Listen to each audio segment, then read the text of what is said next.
Hello and welcome to Homo Politicus on Enterprise TV.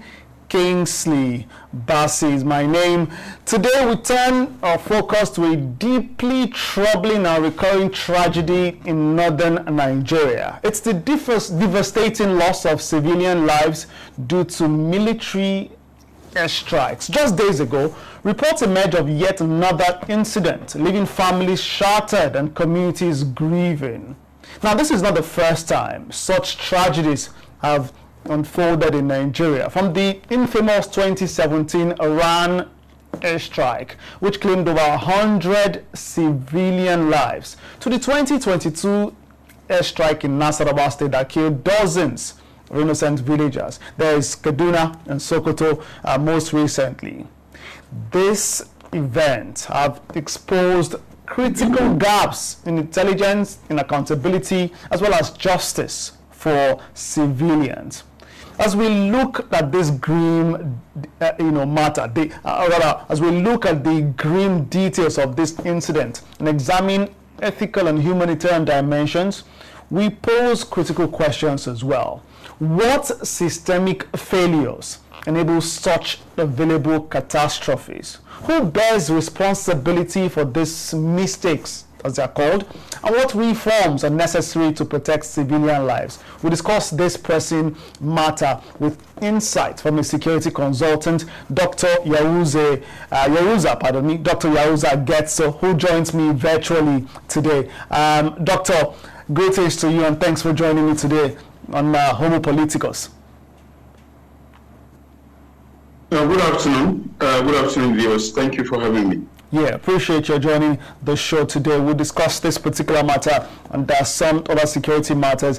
Just before we get into the thick of things, in just some days, January 15 is celebrated as the Armed Forces Remembrance Day, and it's a very significant one for men and women who continue to fight to protect the territorial integrity of Nigeria. And just before we get into the conversation as mentioned, let's very quickly talk about the importance of the Armed Forces Remembrance Day and how Nigerians should hold this particular day. Dr. Yahuza, are you there? Yes, I'm there. All right, fantastic. Let's talk about the Armed Forces Remembrance Day. Yes. The importance of this Remembrance Day is to kind of do a reflection on the performance, on the quality, on the capacity, on the activities, on the cordon operations, as well as the many among our troops that lost their lives.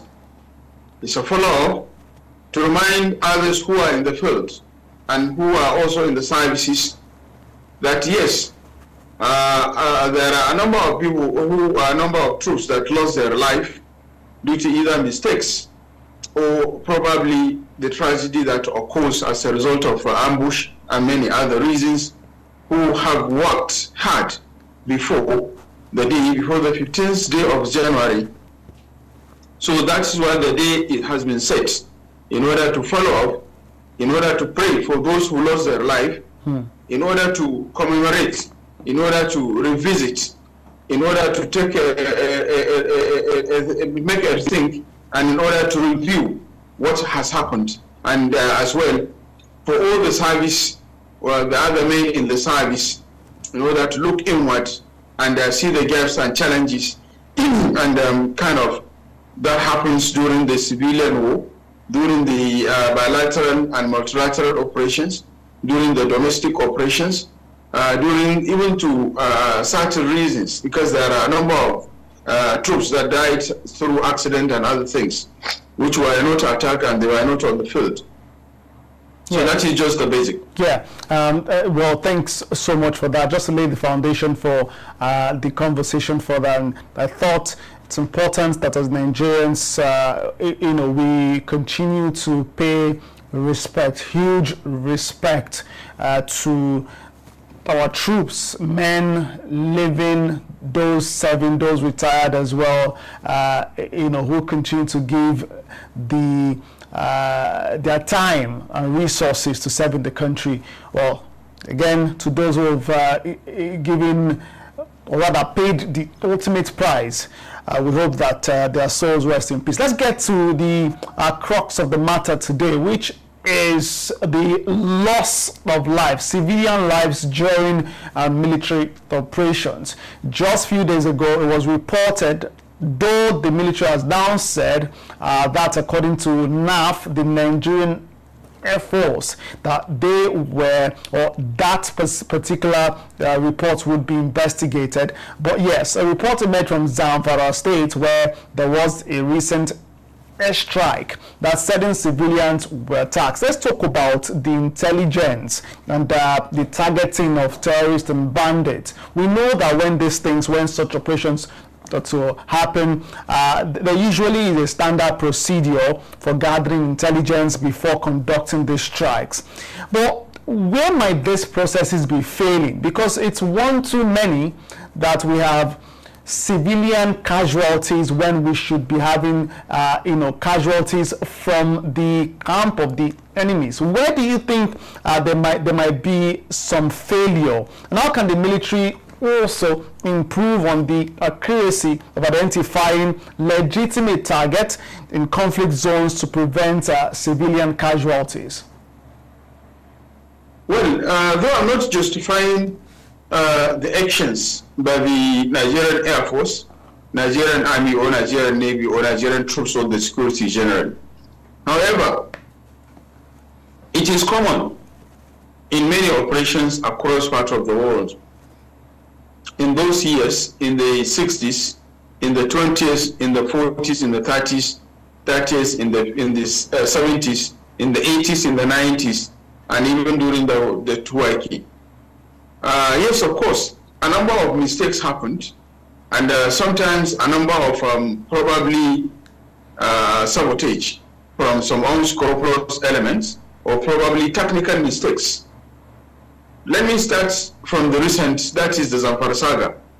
Well, the community are paying the price, because in the case of Zamfara, I have been on track, following up closely with communities and some of the respected Nigerians who are there, and even some of the terrorist family or associates who are not happy with what the other terrorists are doing in those areas, mostly in Shinkafi, Zurmi, and part of Isa and Sabon Birni, both in Sokoto and Zamfara, as well as the border with Nigeria, between Nigeria and Niger.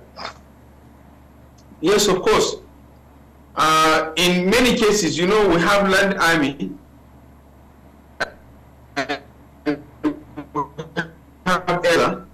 it was a joint, combined operation between the.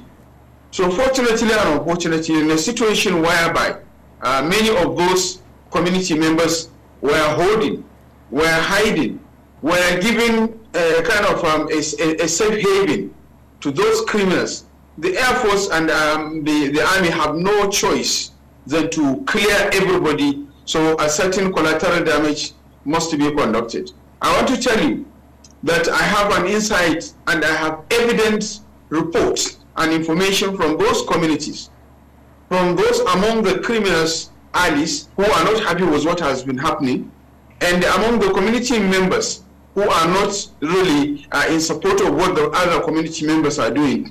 At a time when Nigerian Army was conducting house to house, room to room search, and every corner doing a kind of a spider search. Fortunately and unfortunately, we observe and we have evidence and facts that some of the community members were holding and hiding the criminals in their respective rooms and houses and other places. They are doing this because of two reasons. One, some information that reached out to me was because they were doing it because they were forced by the criminals to hide them, so that the army will not understand that they are part of the criminals, which I felt is wrong for the community members to do so. And secondly, in some cases, some of the criminals were holding team members to hide it for them, so that the military will not, on assumption that the military will not check some of those community houses. They will only target in the strategic places where the criminals do hide, maybe within a certain areas of mountain or some of the cliffs and so on and so forth. So yes, going to Sokoto, Kaduna, Niger and other cases that we have had, there may be technical, I'm not justifying, but I hope the Nigerian Army or Nigerian Defense Operations will investigate thoroughly and find a way in order to address the occurrence of such. Definitely, whenever troops are operations, whether they are operating on land or on the air or on the sea, is not something that is new. It didn't start in Nigeria, and it will not end with Nigerian Army or Nigerian Navy or Nigerian Air Force. Those common mistakes can be made, and sometimes in your efforts to deal with the criminals, you may see some of the criminals running into the areas where civilians are hiding. So the pilots up there have no choice than sometimes to strike everywhere where he or she or they see the criminals are hiding or taken hostage. Yes, Dr. Yauza, yes, just one sec, okay. I know that there are ethical concerns regarding this, especially your last comment. Well, I get the background that you've given, but there is this notion in law that, well, the law would rather that several accused persons, or how they put it, several guilty persons, set free or walk free, than let one innocent person be condemned, for example, to death. Shouldn't this come to play as well? Some persons have suggested that for humanitarian reasons, for ethical reasons, that maybe that should be a thing as well when the military is conducting these operations. Make sure that we avoid to the barest minimum, because it feels like one too many. For example, it was on December 25, when that happened in Sokoto, where villagers were celebrating a holiday, gathering with their families, even though some of them might not be Christian faithfuls, to celebrate the religious holiday. But my point is, it was a celebration, and whether it's a celebration or not, they don't deserve to die. What can we do better to avoid this in terms of training, in terms of other things, policy and training, so that the military can avoid this what I might call distractions? Because here they are recording successes, but they constantly get distracted by these reports of civilian casualties during the conduct of operations. We need to set an example by ensuring that all those operations that happens are really investigated, and those who are found wanting should be treated, should be dealt with according to the law, and should be allowed, should be bring to book for them to face the wrath of the law. However, at a time when we Nigerians are busy criticizing the Nigerian Army, Nigerian Air Force, Nigerian Navy, and other security agencies of having some of these mistakes, technical mistakes, individual mistakes, probably operational mistakes, as well as some of the coordinated, unscrupulous mischiefs. Because it must be this one of these four: technical mistakes, individual mistakes, probably mischiefs from some professional and sometimes psychological imbalances. Because before anybody take up in a flight, you need to check his cycle. So sometimes some people get confused and find it very difficult. So one of these four, while we are looking into them and while we are advocating for the authorities concerned, especially the defense headquarters and other security formations heads, while we are emphasizing and also insisting that there is need to conduct the real operations, there is need to conduct the real investigation, and there is need to bring those who committed those offenses to the book for them to face the wrath of the law.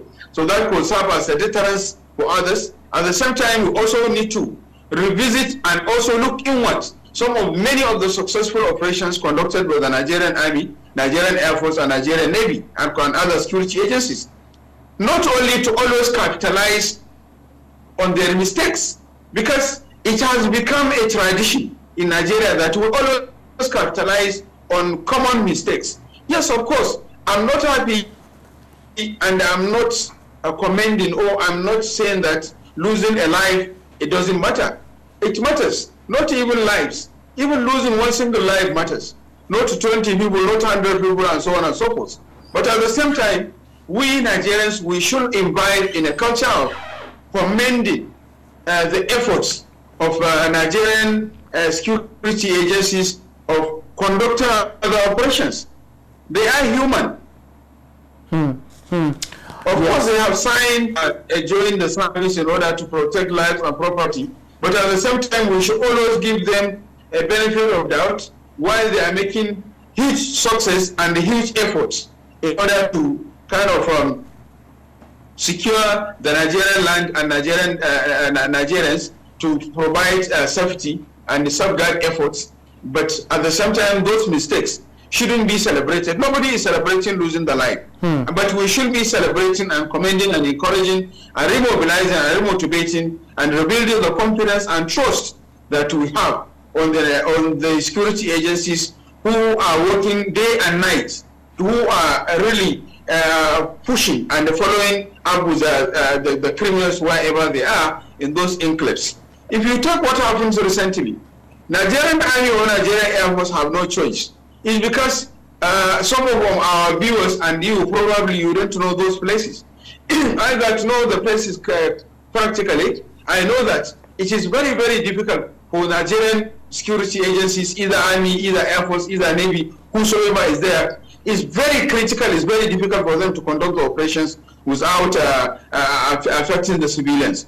Because the civilians have been given notice ahead of time and information for them to stay away, but they refuse to do. They are very close. You know, it is very, very difficult from the air to kind of strategically and systematically conduct those operations within those enclaves of where Bell Liturgy and others and other hardened and dangerous criminals are hiding around Kwale, Korea, Zungeru, Mashema, Kwashabawa, Mayasa, among Benin Saba, Nasarawa Godel, Nasarawa Melai, Melale, and all other communities. Those of us, Gidangoga, Kaiwalamba, Moriki, Dola Moriki, Dola Kaina, and so on and so forth. So those of us who know the community very well, the communities and the enclaves are almost put together.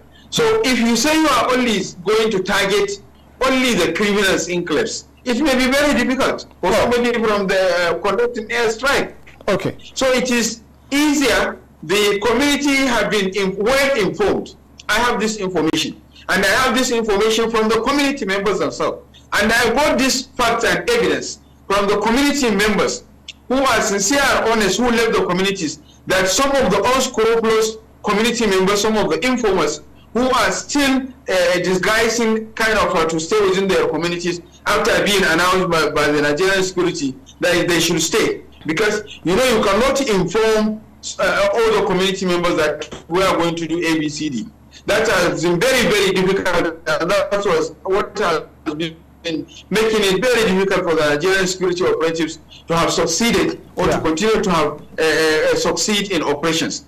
Because by the time they pass in their truck, one of the unscrupulous elements among the community members will now use a phone to communicate to the criminals that they are coming, they are on their way. So there are a lot of troops that have been ambushed and killed.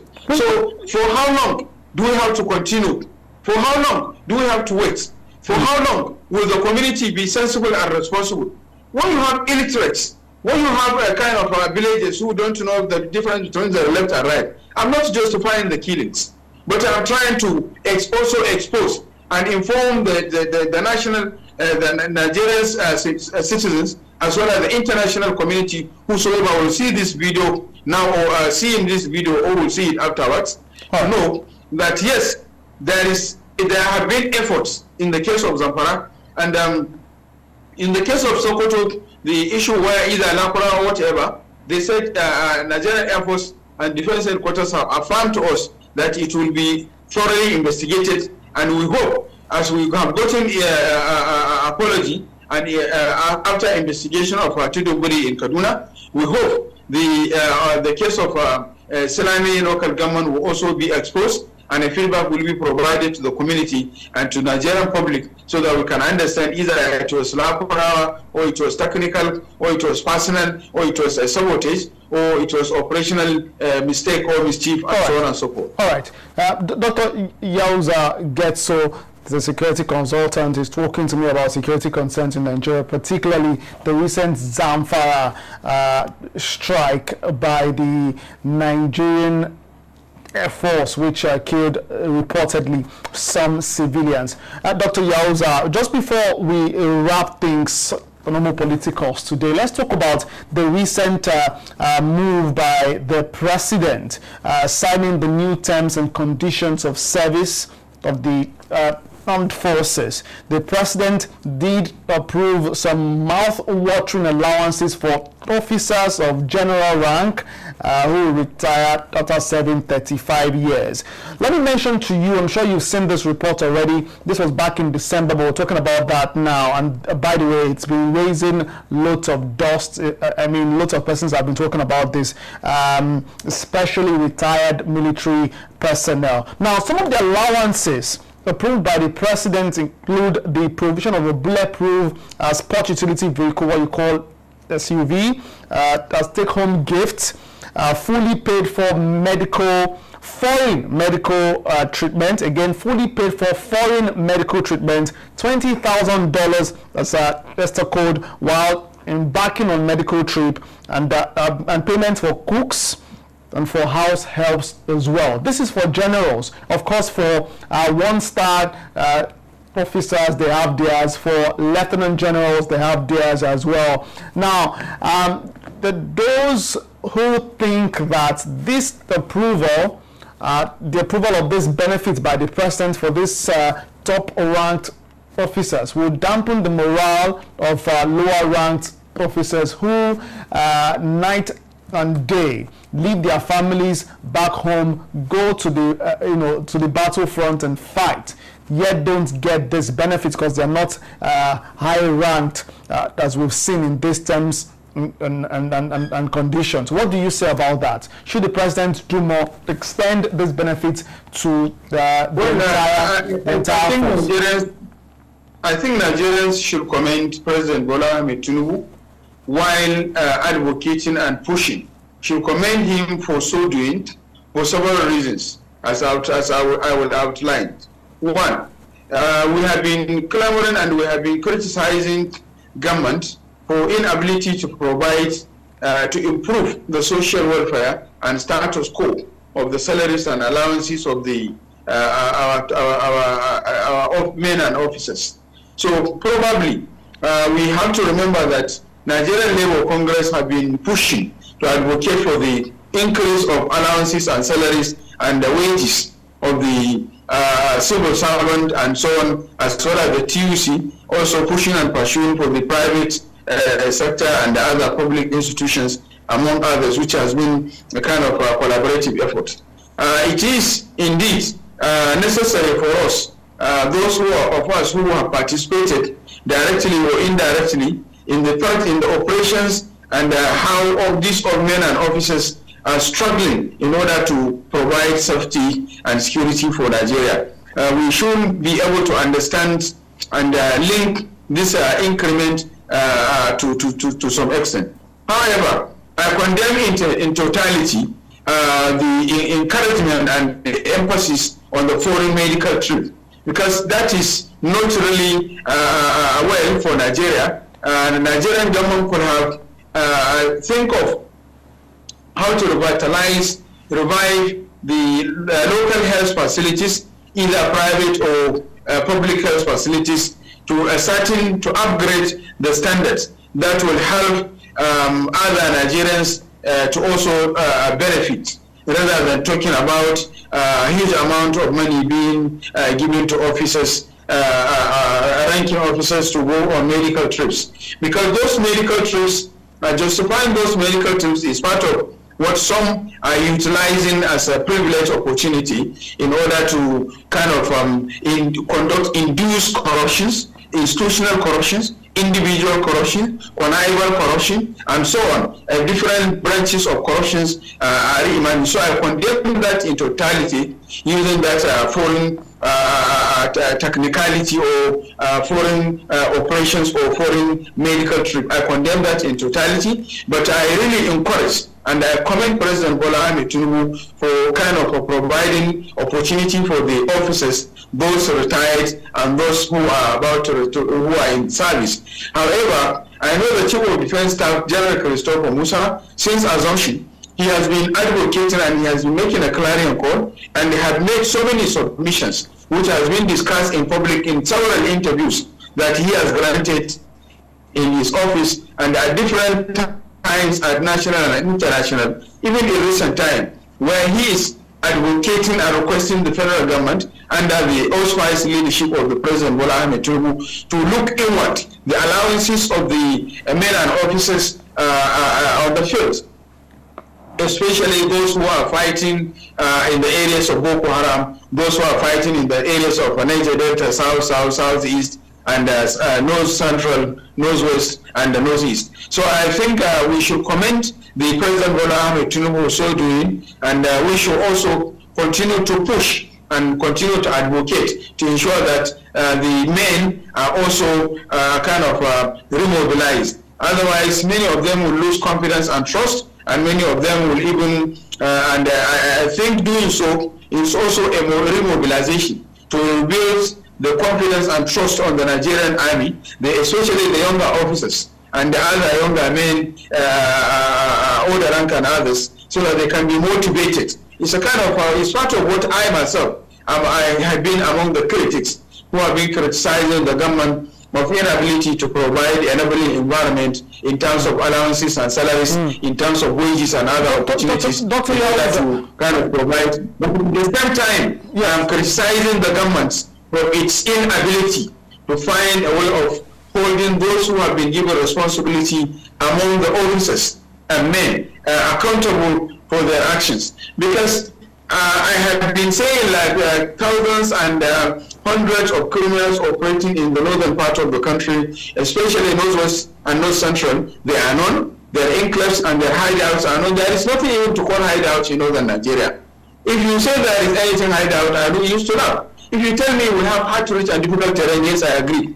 But you cannot tell me that a criminal can go to any place and hide, and you call that hideout. Yes, of course, those enclaves are known, those locations are known, and those individuals, 99.9% of those who are operating, who are conducting this criminality among the bandits and kidnappers, among the in the North Central and Northwestern part of the country, they are citizens of the 40 to 70 kilometer radius. Their parents are known, their parents are known, their grandparents are known, and their wives are known, their friends are known, their associates are known, and they can easily be tracked. Like what's the recent operation that is being ongoing around Shinkafi, East Saban, Bini, and Zombi. Yes, of course, I commend the Nigerian Army and Nigerian Air Force for going closer, more strategically and more directly to the criminal formations, to the criminal enclaves, in order to deal with them decisively,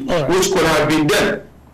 Because I have said, the total amount of money spent by Buhari administration in 8 years in budget on security, 1 year, 35% of 1 year is enough and more than adequate if you can be judiciously utilized to address the issue of insecurity in the whole Nigeria, not only in northwestern Nigeria or northeastern or north central or south or southeast or north southwest. Dr. Yauza, we've got corruption. Yes. Because of this issue of inability to have check and having accountability mechanism. Yes. Because of inability to deal with those who have been found or who have been alleged. That is why it became an ethical corruption, institutional corruption, individual corruption, collaborative corruption, partnership corruption, so on and so forth. We've got to go now, but in just 30 seconds, please. 30 seconds. Would you say that the security situation under the former administration, the immediate past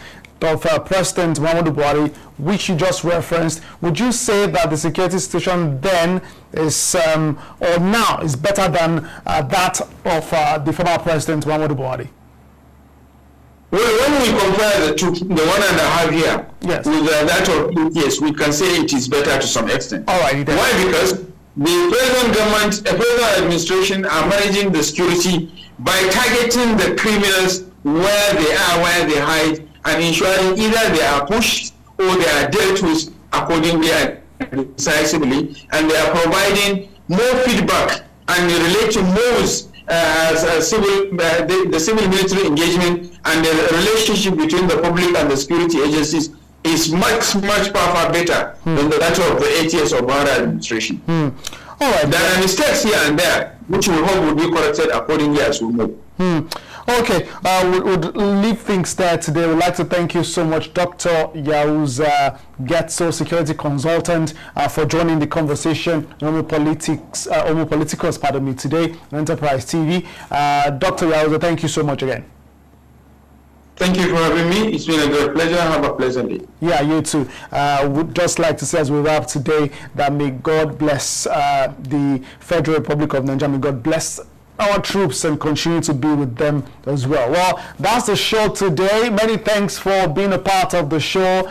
Well, you know what to do. You find the handles across your screen. Make sure to follow and be part of Homo Politicals next time. Kingsley Bassi is my name. Until next time, please be safe and bye for now.